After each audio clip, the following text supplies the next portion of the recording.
성경에서 이름은 그냥 단순한 호칭이 아닙니다. 그것은 그 사람의 정체성이자 그 사람의 삶의 방향을 가리키고 있습니다. 그래서 하나님께서는 성경의 인물들 가운데 또 이렇게 어떤 사람의 인생이 또 이렇게 기존의 세상적인 삶에서 보다 영적인 삶으로 변화되도록 이끄실 때 그의 이름을 바꾸시는 그런 역사가 있습니다. 대표적으로 오늘 우리가 읽은 본문에서는 두 사람을 꼽을 수가 있습니다. 오늘 읽은 본문에 등장하는 인물 중에 아브라함과 야곱입니다. 자, 아브라함의 원래 이름은 아브람입니다. 그 이름의 의미는 고귀한 아버지라는 뜻이에요. 근데 하나님께서 그에게 아브라함으로 바꿔주시면서 그 이름의 의미를 열방의 아버지, 열국의 아버지가 됩니다. 이제 너로부터 또 이렇게 많은 믿음의 후손들이 나오게 될 것이다 라는 그 언약을 하나님께서 확실하게 그에게 또 이렇게 상기시키시면서 그의 이름 자체를 아예 바꿔주신 거예요. 아직 이삭이 태어나기 전입니다. 야곱은 어떻습니까? 그에게 야곱이라는 이름 자체가 가지고 있는 의미는 발목을 잡는 자, 속이는 자라는 의미입니다. 이름을 부를 때마다 기분이 좋아지지 않는 이름이에요. 그런데 그의 이름을 하나님께서 이스라엘로 바꿔주십니다. 그 의미가 뭡니까? 하나님과 겨루어 이긴 자라는 의미가 됩니다. 그렇게 아브라함과 이스라엘은 그 전에 아브라함과 야곱일 때에 비해서 그 이름이 새롭게 부여받은 날부터 완전히 정체성이 바뀌게 됩니다.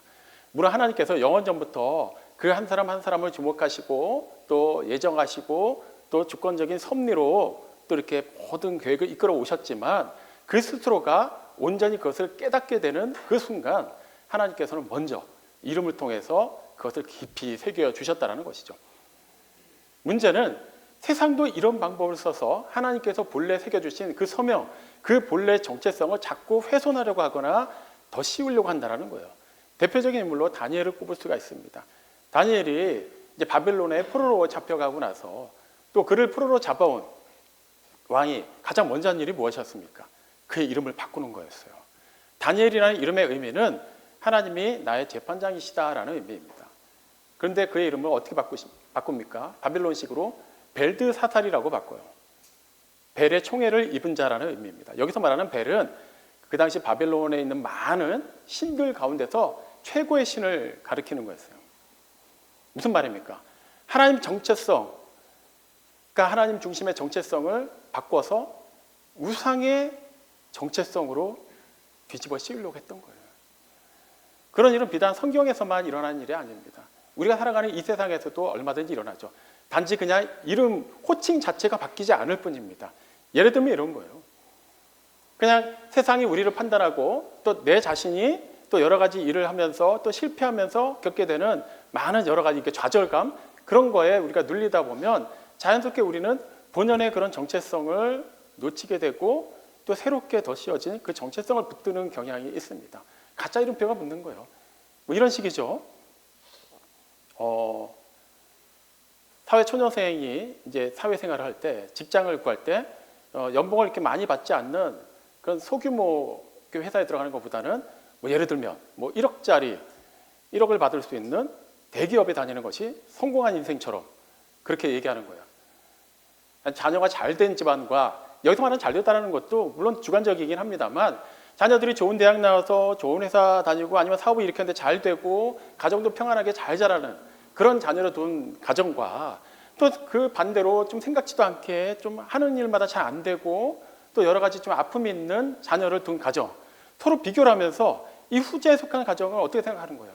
아유, 나는 부모로서 자격이 없고 실패한 것 같고, 다른 집에 비하면 내가 우리 자녀한테 제대로 해준 것도 없는 것 같고, 또 한편으로는 내가 그렇게 힘들게 키웠는데 얘는 나한테 이렇게 불효만 하는 것 같고, 본연의 그 가치가 있고 소중함이 있는데도 그 이름표를 그냥 붙여버리는 거예요. 실패자, 연봉 뭐 3천짜리 뭐 이런 식으로 이름표를 붙이면서 또 이렇게 판단하기도 하고 내 스스로도 거기에 갇혀서 살아가는 것이죠.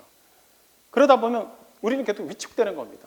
그 사람을 판단할 때도 자꾸 이 사람이 얼마나 생산적인 일을 하고 얼마나 또 이렇게 자기를 증명할 수 있는 무언가를 가지고 있는가를 가지고 보게 되는 거예요. 그 사람 본연의 그런 됨됨이를 보지 않고 그 사람 안에 심겨진 하나님의 그 은혜, 그 언약에 대해서는 전혀 관심을 두지 않는 것이죠. 오늘 읽은 본문에서 스데반은 이거에 대해서 분명하게 답을 줍니다. 하나님께서 우리에게 주신 그 본연의 이름은 세상의 그 어떠한 가짜 이름표로도 가려지지 않는다라는 거예요. 모쪼록 오늘 우리가 이 말씀을 살펴보면서 우리도 은연중에 가짜 이름표를 붙이고 있다면 과감하게 떼어내고 하나님께서 우리에게 주신 그 본래 이름을 회복하는 시간이 되기를 주님의 이름으로 축원합니다. 오늘 읽은 본문 8절에 보면 아브라함에게 하나님이 언약을 주신 내용이 나와요. 그게 바로 할례 언약입니다. 그것은 단순하게 남자의 표피를 베는 그런 의식, 종교적인 의식을 말하는 게 아니에요. 이 언약에 상징하는 바가 무엇입니까? 내가 너의 하나님이다. 너는 나의 것이다.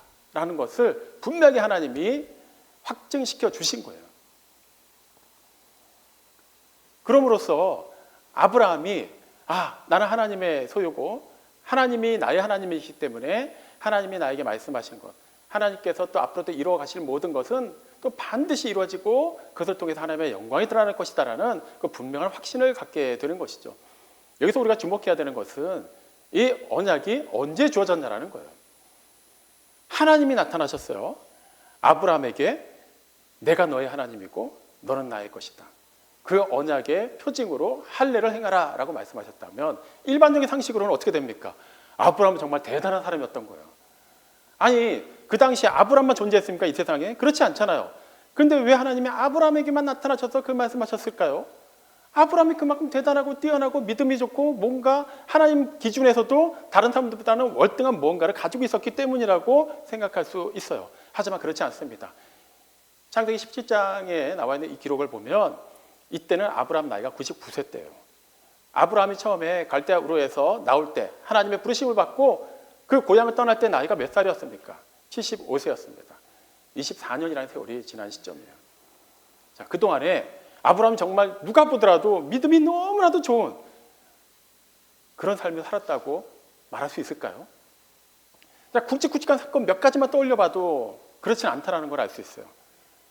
그는 자기 아내를 누이라고 속이죠. 자기 목숨 건지려고. 그리고 또 어떤 일이 일어납니까? 하나님께서는 분명히 아브라함과 그의 아내 사라 사이에서 약속의 후손이 나올 것이라고 말씀하셨는데도 불구하고 그 24년 동안에 기다리질 못해요. 그럼 어떻게 합니까? 하갈과의 사이에서 이스마엘을 낳습니다. 하나님의 약속을 깡그리 무시한 행동이에요. 얼마나 비겁한 사람입니까? 어떻게 보면 얼마나 믿음이 없는 사람입니까?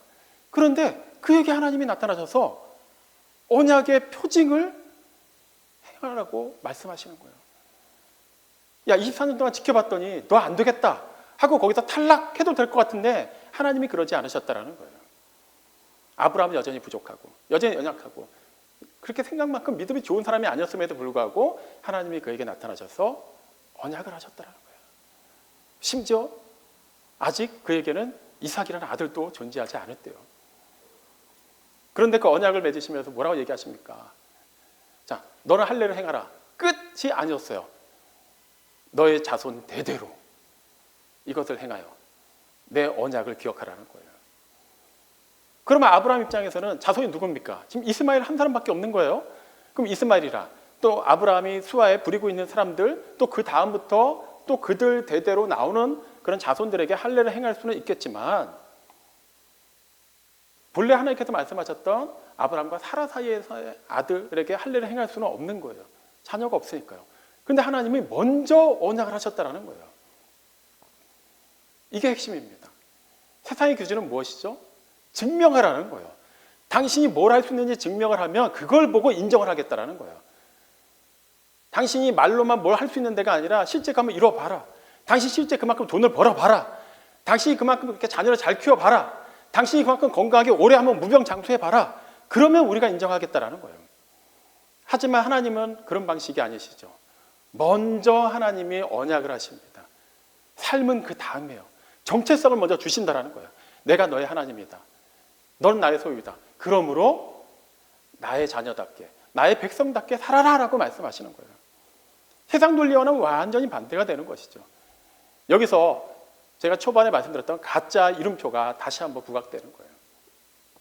세상이 우리에게 붙인 그 수많은 가짜 이름표, 어쩌면 우리 스스로도 우리 자신에게 깊이 새겨놓았던 그 가짜 이름표의 핵심이 무엇입니까? 내가 이루는 게 이거밖에 안 된다는 거야. 기껏 해봤는데 나는 실패했다라는 거야. 하려고 해도 나는 이 이상 한계의 치가 있기 때문에 넘어갈 수 없다라는 거예요. 하지만 그 안에는 아무리 내가 세상에서 못난 것 같고 부족한 것 같아도 하나님께서 이미 영원 전부터 나를 택하시고 우리를 택하시고 또 때가 돼서 우리를 또 이 자리까지 불러주시고 또 일련의 모든 과정에서 하나님께서 예비하신 은혜를 계속해서 받아 누리게 하시고 우리가 또한 복의 통로가 되어서 그것을 순전히 전할 수 있도록 하나님께서 다 이끌어 주셨다라는 거예요.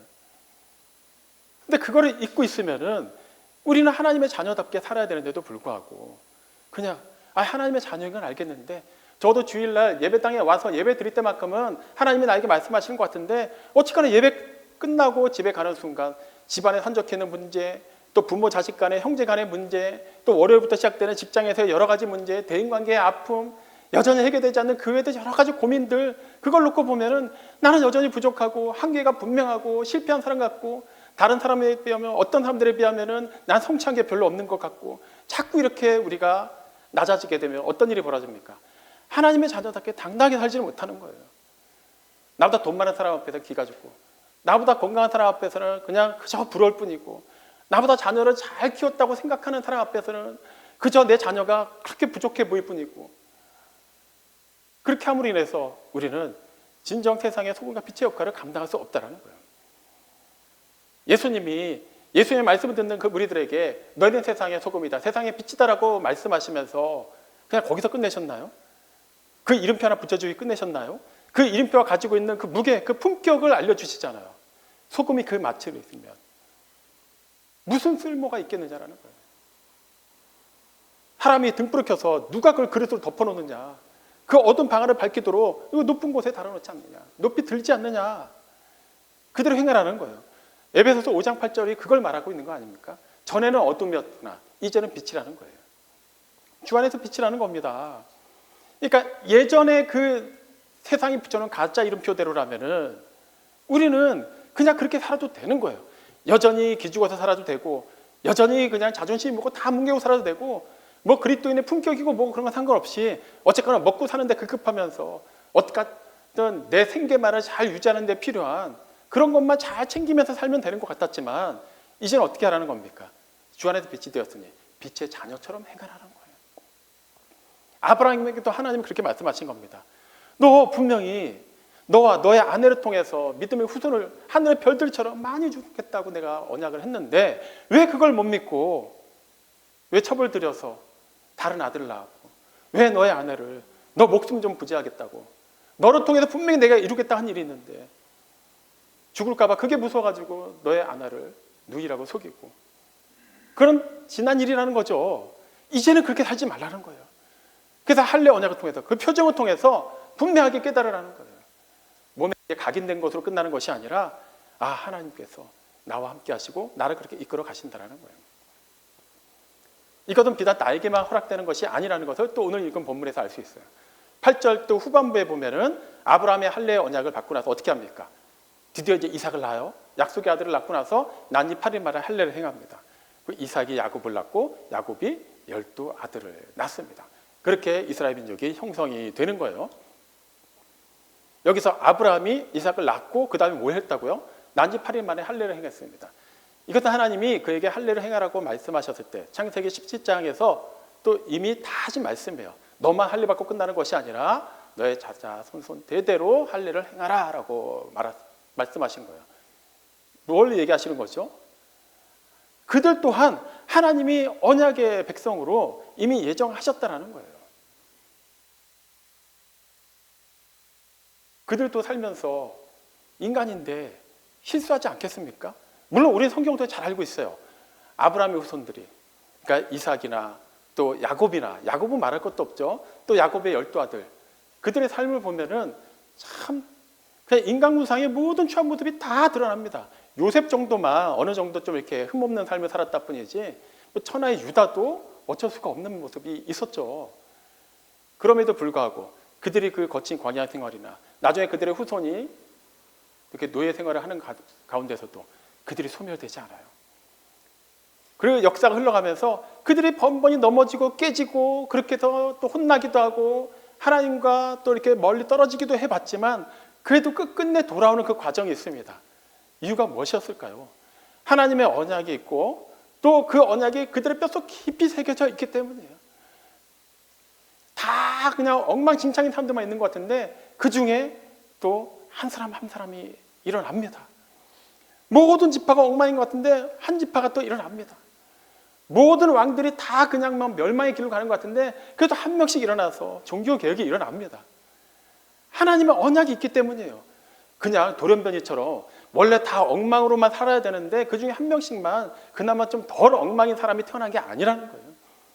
하나님이 먼저 그렇게 작정하셨고 그 뜻을 이뤄가시는 가운데 그것이 또 깊이 그 할례라는 그런 표징을 통해서 그들에게 각인이 된 겁니다. 우리가 이 사실을 통해서 뭘 알 수 있을까요? 우리 또한 그러니까 내가 하나님의 자녀다. 하나님께서 나와 함께 하시고 나를 구원하셨다. 여기서 끝나서는 안 된다는 것이죠.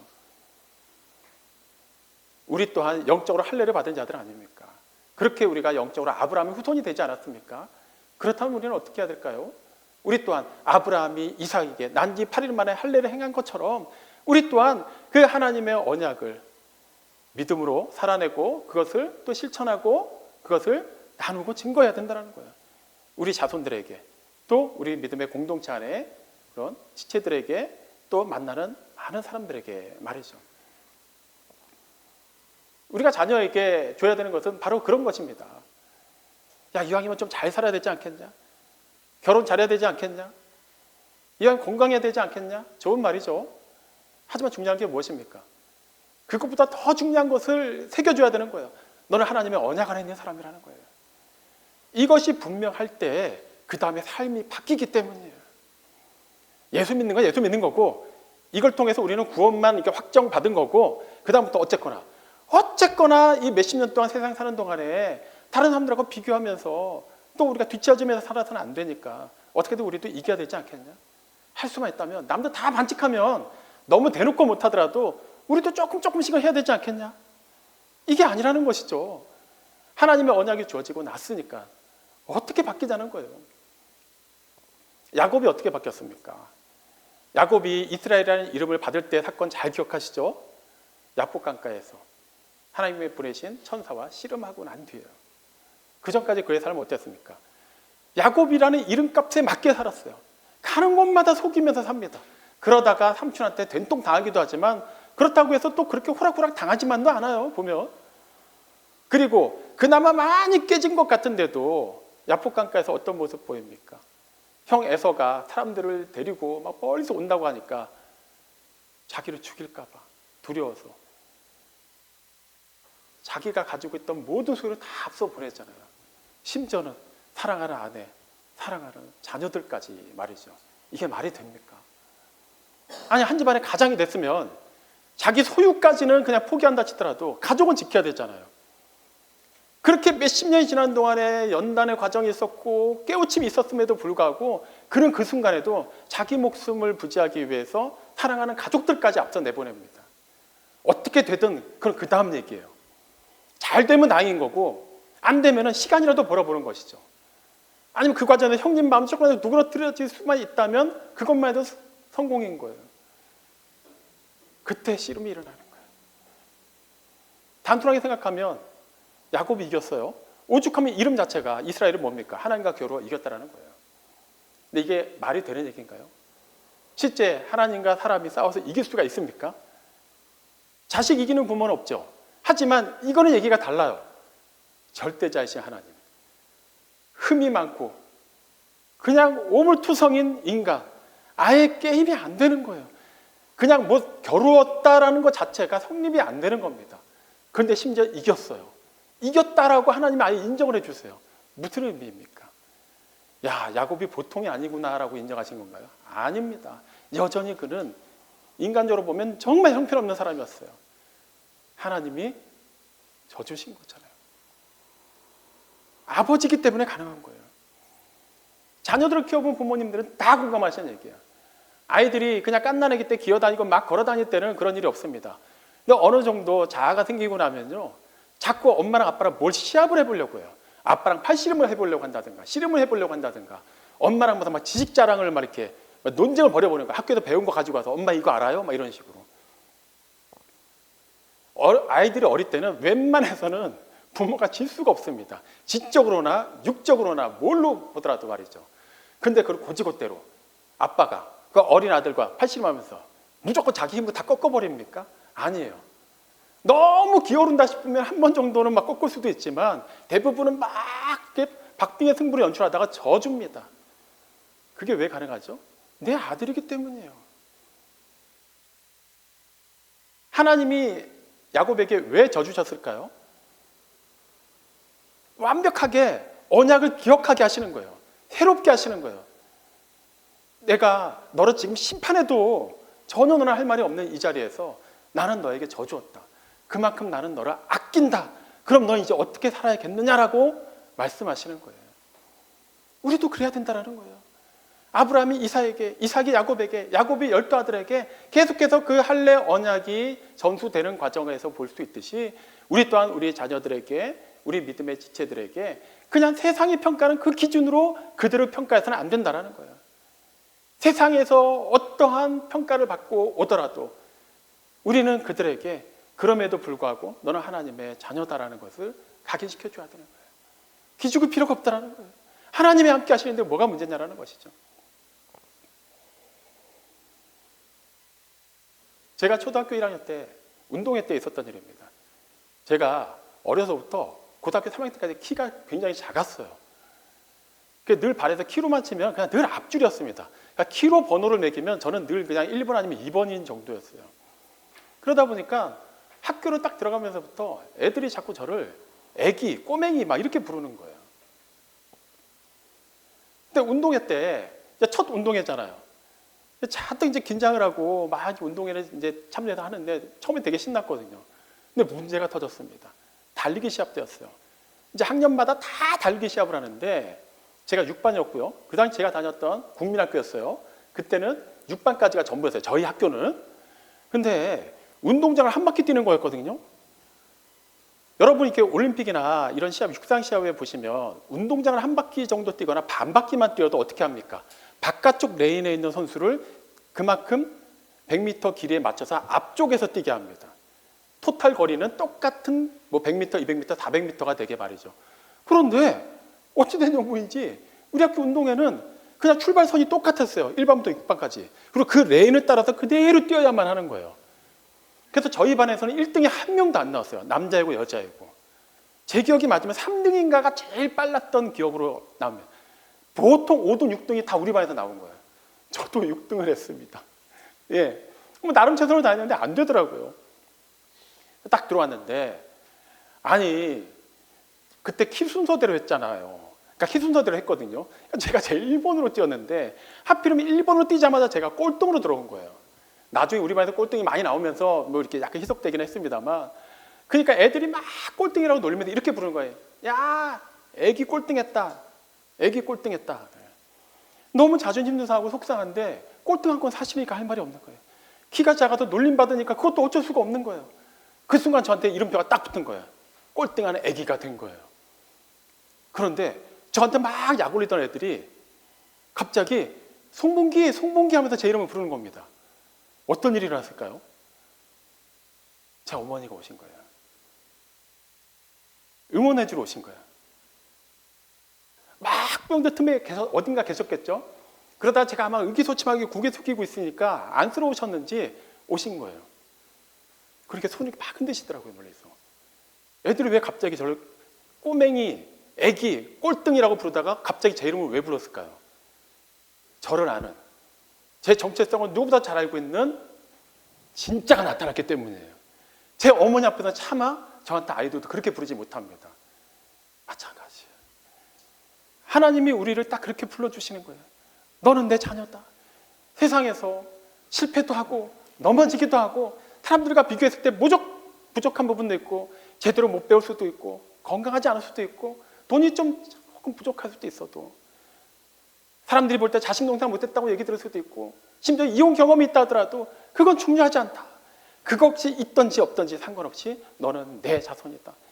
내 자녀다. 나의 소유다. 그리고 이 정체성을 잘 간직하고 살아내고 그것을 전하라는 거예요. 할례 언약이 그렇게 계속해서 이어진다는 그런 맥락이 숨겨져 있는 겁니다. 그런데도 우리는 이 마음이 쉽게 바뀌지가 않아요. 실제 오늘 이건 본문에도 보면 그렇게 언약의 백성이 이렇게 다 생겨났는데 6절에는 무슨 내용이 기록되어 있습니까? 그들이 이방 땅에서 나그네처럼 살았어요. 심지어 400년 동안 노예 생활을 합니다. 아니, 할례를 행하는 민족, 하나님의 그 언약의 표징으로 갖고 있는 민족, 그들이 어떻게 약속의 땅도 아니고 이방 땅에서 노예로 400년 동안 그렇게 고생을 해야만 할까요? 이게 말이 됩니까? 하나님이 특별히 택하셨잖아요. 그럼 책임을 지져야 되는 거 아닌가요? 이 부분에서 사탄이 치고 들어오는 거예요. 우리가 몸이 아플 때, 우리가 재정적으로 뭔가 어려움이 있을 때, 가정에 어떤 아픔이 있을 때, 어떤 해결되지 못하는 문제로 계속해서 씨름하고 있을 때, 야, 너 하나님의 자녀 아니야? 근데 너는 왜 이 모양이야? 보니까 다른 믿는 사람들은 다 잘 되는 것 같은데 왜 너만 그래? 심지어는 예수 안 믿는 사람들도 너보다 잘 되는 것 같은데 뭐가 문제 있는 거 아니야? 아니라는 거예요. 전혀 그렇지 않다라는 거예요. 성경이 말하는 것은 하나님의 언약 안에 있다고 해서 그 사람이 무조건 만사형통하고 아무 문제 없고 세상에서 으뜸이 된다는 게 아니라는 거예요. 초반에 말씀드렸죠. 정체성이 먼저고 삶이 그 다음이라는 거예요. 우리는 부르심을 받은 자들입니다. 부르심을 받았다는 게 무슨 뜻일까요? 불렀어요. 그러면 부른 사람 입장에서는 뭔가를 시키려고 부른 거 아닐까요? 마찬가지예요. 하나님께서 우리를 불러주셨어요. 택해 주셨어요. 그럴 만한 자격이 없는데도 불구하고 우리를 품어주시고 기꺼이 자신의 모든 것을 다 내어주셨어요. 그리고 우리에게 또 분부하신 게 뭡니까? 여러분 지금 머릿속에 생각나는 그거예요. 뭐 여러 가지 있으면 그게 다 맞습니다. 성경에 기록되어 있는 말씀들 그냥 굳이 뭐 여러 가지 생각할 필요 없잖아요. 뭐 십계명을 떠올리셔도 됩니다. 서로 사랑하라를 떠올리셔도 됩니다. 우는 자 함께 울고 기뻐하는 자 함께 기뻐해 주라 떠올리셔도 됩니다. 뭐가 됐든 하나님께서 말씀을 통해서 세상 사람들은 이해할 수 없고 그들의 논리로는 도저히 받아들일 수 없지만 하나님의 자녀이기 때문에 마땅히 살아낼 수 있고 살아내야만 하는, 그리고 그렇게 할 수 있도록 충분히 은혜를 주셨고 능력을 주셨고 필요한 것을 계속해서 채워주시기로 하는 그 하나님이 함께 하시는 이상 우리는 반드시 그것을 행해 나갈 수 있다는 거예요. 실패할 수 있어요. 하지만 우리의 고백은 달라져야 됩니다. 실패할 때마다 세상 사람들은 실패자라는 이름표를 붙이려고 할 거예요. 내 안에서도 은연중에 주머니 속에 숨겨놨던 그 이름표가 다시 슬며시 등장합니다. 실패자. 아니에요. 실패했었다. 하지만 그럼에도 불구하고 나는 하나님의 자녀다가 우리의 정체성이 돼야 되는 거예요. 필요 없는 이름표입니다. 물질이 부족할 수 있어요. 나보다 다 부자인 것 같아요. 그렇지만 나는 모든 것을 창조하시고 주관하시는 전능하신 절대자 하나님 아버지의 자녀다. 이것이 우리의 정체성이 되는 겁니다. 뭐가 문제가 되겠습니까? 요즘에 세상에서 통하는 표현을 하자면 누군가 이렇게 말할 수 있어요. 그거 정신승리 아닙니까? 실제로 현실은 그렇지도 않으면서 그냥 억지로 그냥 멘탈만 붙잡으면서 그래 어쨌거나 하나님 자녀니까 뭐 그거면 된 거야 이렇게 버티라는 의미 절대 아니에요. 하나님이 만약에 그런 하나님이시다면 성경에 기록되는 그 수많은 언약 안에 있었던 사람들이 그 믿음을 지키고 그 믿음을 계속해서 발전시키고 보존하고 전할 수 있었을까요? 그럴 수 없습니다. 왜 그럴까요? 예를 들어보죠. 제 아버지가 정말 믿음이 좋으시고 하나님이 함께 하시고 하나님께서 은혜를 부어주시고 하나님께서 반드시 계획하신 일을 이루어주신다는데 주구장창 실패만 하고 결과적으로 그 아버지도 막 좌절하고 낙심하고 그렇게 사는 모습을 자녀된 제가 본다고 생각해 보세요. 그러고 자라났어요. 과연 아버지가 본래 가지고 있었던 그 믿음을 그 정도라도 가지고 있을 수 있을까요? 없어요. 어쨌거나 주입시고 들었으니까 하나님이 계신다까지는 가겠지만 그런데 왜 이 모양 이 꼴이지 이렇게 되는 겁니다. 자, 그 상태에서 제 아이에게 제 아이가 그 아이에게 계속 흘러가다 보면 어느 순간 사라집니다. 세상이 붙여주는 가짜 이름표에 계속 우리가 노출되어 있다 보면 그것들이 우리를 그냥 규정해버리기 때문에 더 이상 하나님께서 붙여주는 고유의 정체성이 그냥 사라져버리는 거예요. 더 정확하게 말씀드리면 그 정체성 자체가 아예 없어진다는 얘기가 아니라 그것을 우리가 외면하고 잊고 그냥 그렇게 살아간다는 거예요. 하나님의 자녀답게 살지 못하게 된다는 것이죠. 하지만 하나님께서 계속해서 고생만 시키시고 하나님 믿는 사람만 족족 골라가지고 세상에서 다 실패하게 하시고 무시당하게 하셨다면 복음이 전해지지 않았을 거예요. 그들이 그 절박한 상황 속에서도 심지어는 순교당하는 현장에서도 그렇게 억울한 일을 당하고 그렇게 실패하고 하나님을 믿기 때문에 세상에서 그렇게 불이익을 당하는 과정에도 그 믿음을 지키고 언약 백성으로서의 삶을 살아냈더니 어떻게 됩니까? 하나님께서 세워주시지 않습니까? 그때마다 세임을 주셨고 때에 따라서 인물들을 세우셨고 어느 사건을 통해서 때로는 전혀 반기독교적인 어떤 현상을 통해서도 하나님께서는 그 모든 것이 협력하여 선을 이루도록 행하셨다는 거예요. 결과적으로 이루어주셨잖아요. 또 하나하나 이루어가고 계시고 앞으로도 그러실 겁니다. 그렇기 때문에 지금 당장 그리고 지금까지의 우리가 이루지 못했다고 하는 것들 그것들이 우리를 규정하게 내버려둬서는 안 된다는 거예요. 그것들은 결과적으로 다 무너지고 사라질 겁니다. 우리가 세상적으로 기대했던 것들 있다가도 없고 없다가도 있는 거잖아요. 하나님의 말씀 푸른 마르고 꽃은 시들지라도 하나님의 말씀만큼은 영원히 바로 선다라는 거예요. 이 사실을 믿으십니까? 그렇다면 우리는 그 언약 안에 있는 사람으로서 그 정체성에 맞는 삶을 살아야 된다는 거예요. 사랑하는 성도 여러분, 냉정하게 한번 생각해 보시죠. 지금 여러분이 붙이고 있는 이름표는 어떤 이름표입니까? 은행 잔고입니까? 여러분의 학식입니까? 자녀들이 얼마나 잘 살고 있느냐입니까? 세상적으로는 그것이 하나의 트로피가 될 수는 있을 것입니다. 하지만 하나님 기준에서는 그건 결코 자랑거리가 될 수도 없고 그것이 우리의 고유한 정체성을 드러낼 수도 없는 것입니다. 오늘 이 말씀이 스데반의 입에서 선포된 말씀이라는 것을 다시 한번 기억해 볼 필요가 있습니다. 그는 지금 절대 다수의 적대자들 사이에 있습니다. 그리고 잘 아시는 바처럼 이 설교를 하고 나서 그는 돌에 맞아 죽습니다. 상황이 최악이었고 그리고 가장 고통스러운 상황 가운데서 그는 버림받은 존재였습니다. 그런데도 그는 당당하게 서 있었습니다. 그리고 전혀 기죽지 않고 하나님의 말씀을 전했습니다. 이유가 무엇이었을까요? 자신의 정체성을 알았기 때문이에요. 나는 여기 힘없이 끌려온 사람이고 억울하게 죽을지도 모르고 그런 사람이라고 생각하지 않았어요.